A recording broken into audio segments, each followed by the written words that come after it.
আসসালামু আলাইকুম রহমতুল্লাহ। আজকে আলোচনা করব মহব্বত পয়দা হওয়ার দোয়া। কোন আমল করলে মহব্বত পয়দা হয়।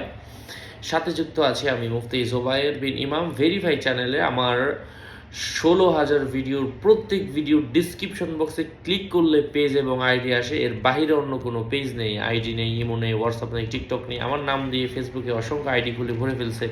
হ্যাঁ, টিকটকে অথবা বিভিন্ন স্পন্সার করছে। নাম ছবি দেখে পোস্ট দেওয়া ভিডিও দেখে বিভ্রান্ত হবেন না, অথবা আমার নাম ছবি দেখলেই আমি না। হ্যাঁ, আচ্ছা, সূরাতু আর রাত কোনো ব্যক্তি যদি প্রত্যেক দিন একবার করে পাঠ করে, আল্লাহ তাআলার প্রতি এবং সৃষ্টিজীবের প্রতি গভীর মহব্বত এবং ভালোবাসা পয়দা হবে।